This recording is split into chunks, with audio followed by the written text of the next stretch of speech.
कि पानी जैसे गंभीर समस्या पर आपने मुझे बोलने का मौका दिया। और नेता प्रतिपक्ष और हमारे विप साहब का धन्यवाद कि उन्होंने पार्टी के समय में से मुझे समय दिया।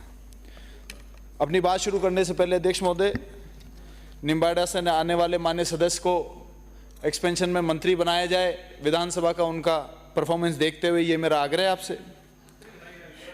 और पिछली सरकार की बात हो रही थी, आसन से कहा गया कि पिछली सरकार के जवाब समय से नहीं आए, तो वो सरकार चली गई और ये भी नहीं दे रहे हैं, तो मुझे लगता है कि शायद मिनी बस में बैठकर आने वाले हैं और उसी की तैयारी सदन में इनकी परफॉर्मेंस के हिसाब से मुझे लग रहा है। मैं सीधा टॉपिक पर आऊँगा, ज़्यादा समय नष्ट नहीं करूँगा।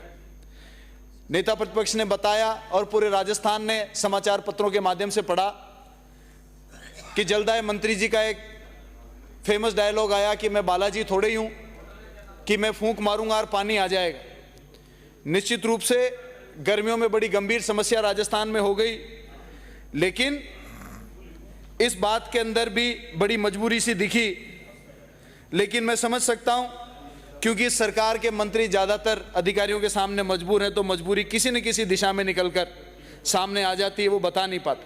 लेकिन मैं माननीय मंत्री महोदय को एक बात बताना चाहता हूं कि बूंदी जिले में हिंडोली विधानसभा में चंबल योजना के तहत 997 करोड़ की एक योजना स्वीकृत हुई, जिसका हमारे कार्यकाल में 2 साल काम चला और 46% काम पूरा हुआ। अभी लमसम 1 साल पूरा होने वाला है, 1 महीने बाद में 1 साल पूरा होने वाला है। मात्र 7%, जो 46% काम हुआ था, इस 1 साल में उस योजना में मात्र 7% आपके विभाग ने काम किया है। और उस योजना के पीछे इस गर्मियों में हिंडोली नैनवा के लोगों को 20 हैंडपंप आपके विभाग ने सैंक्शन किए हुए खारिज कर दिए कि हिंडोली की चंबल परियोजना आ रही है तो उसका पानी आएगा, तो हैंडपंप की क्या जरूरत है। अध्यक्ष महोदय, 7% के हिसाब से अगले 8 साल में जाकर पानी आएगा, तो क्या 8 साल तक हिंडोली नैनवा के लोग प्यासे रहेंगे क्या? माननीय मंत्री महोदय को इस सदन में अपने जवाब में ये बात बताना चाहिए। इसके साथ के साथ आज का एक अखबार मैंने पढ़ा, भूजल संरक्षण की बात कर रहे हैं, लेकिन इस बारिश के पानी से जो तबाही कल मची, आज के अखबार में थी कि एक परिवार से 3 इस राजस्थान के लोगों की निर्मम, उनका दीवार गिरने से उसमें एक माँ और बेटी भी थी कि जिनकी मृत्यु हो गई। हम सब उसके ऊपर खेद प्रकट करते हैं। मैं समझता हूं, पहला सवाल तो यह उठता है कि क्या सरकार उसकी जिम्मेदार है? क्या भारतीय जनता पार्टी की जो सरकार अभी 10 महीने से 8 महीने से राजस्थान में काम कर रही है, क्या वो जिम्मेदार है? तो उसका जवाब तो है कि बिल्कुल पूरी तरीके से जिम्मेदार है। दूसरा सवाल यह उठता है, क्या केवल वही जिम्मेदार है? तो एक राजस्थान का नागरिक होने के नाते मैं मानता हूं कि केवल वही जिम्मेदार नहीं है। आज तक इस सदन में जितने सदस्य रहे, जितनी बार सदन लगा, और मैं माफी चाहता हूं आसन पर बिराजे आप, जितनी बार जो लोग हमारे सीनियर लीडर्स आसन पर भी बिराजे, हम सब लोग थोड़े थोड़े जिम्मेदार हैं, सारे लोग जिम्मेदार। और लॉबी के अंदर जितने आईएएस ऑफिसर्स आरएएस ऑफिसर्स बैठे हुए हैं, वो भी इसके अंदर जिम्मेदार हैं। पीछे की दीर्घा में जो पत्रकार साथी बैठे हुए हैं, वो भी उसके जिम्मेदार हैं। इस राजस्थान के जो भी लोग जाति के नाम पर, धर्म के नाम पर, तेरी मेरी के नाम पर, किसी का नुकसान फायदा करने के नाम पर वोट देते हैं, वो लोग भी इस हादसे के बराबर हमारे जिम्मेदार हैं। मैं समझता हूं कि अगर इन परिस्थितियों को हमने नहीं सुधारा तो आने वाले समय में, आज हिमाचल में डैम टूट रहा है, बड़ी बड़ी पहाड़ियां खिसक रही हैं, एक एक हादसे में सैकड़ों लोगों की मृत्यु हो जाती है, तो कहीं ना कहीं इस सिस्टम के अंदर कमी है। अगर हम एक दूसरे के ऊपर आरोप प्रत्यारोप की ही राजनीति करते रहे, एक दूसरे को नीचा दिखाने और खुद को सबसे सर्वश्रेष्ठ दिखाने की राजनीति करते रहे, तो आने वाले समय में इन हादसों में ये कोई अतिशयोक्ति नहीं होगी कि कोई न कोई इस सदन में बैठे वाले का भी किसी का मिलने वाला कहीं ना कहीं दब जाएगा। इसलिए सीरियसली हमको सोचना पड़ेगा, इसके ऊपर काम करना पड़ेगा। माननीय अध्यक्ष महोदय, 11वां साल आपकी कृपा से और जनता के आशीर्वाद से ये सदन में मैं आ रहा हूं। बार बार हम ये सुनते हैं कि सदन की गरिमा, गौरवशाली इतिहास, लेकिन जब तक ऐसी मां बेटी पानी के आने के ऊपर दीवार के नीचे दबेगी, तब तक ये इतिहास गौरवशाली नहीं होगा।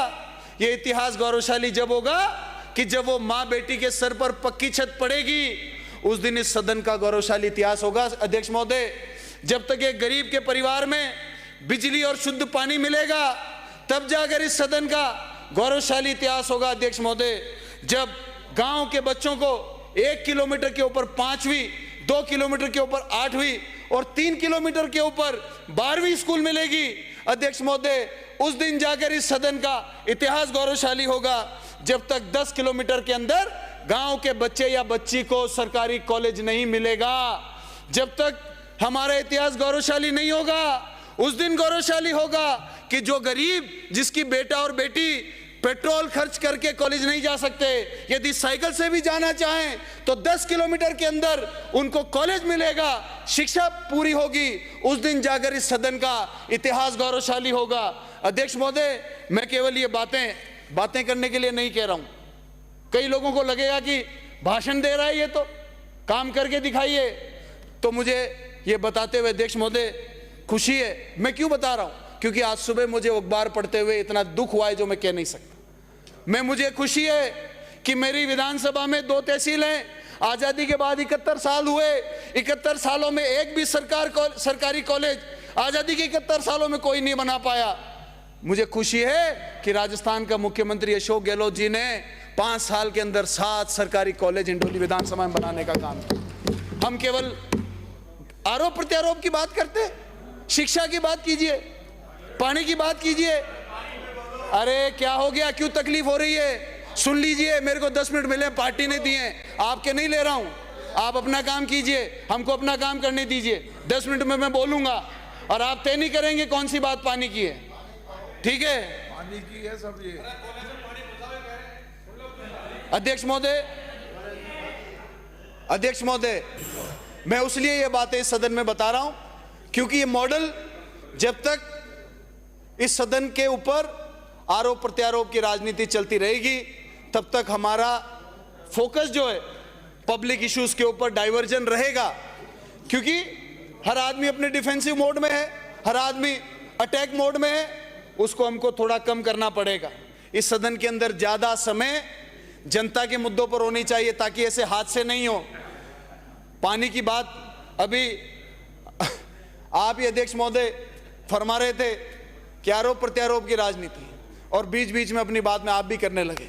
तो मेरा तो यही कहना है अध्यक्ष महोदय कि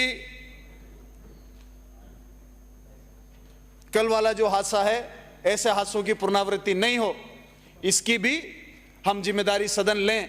केवल एक मंत्री के ऊपर छोड़ने से नहीं चलेगा, केवल एक सरकार के ऊपर छोड़ने से नहीं चलेगा। हम क्या हो गया?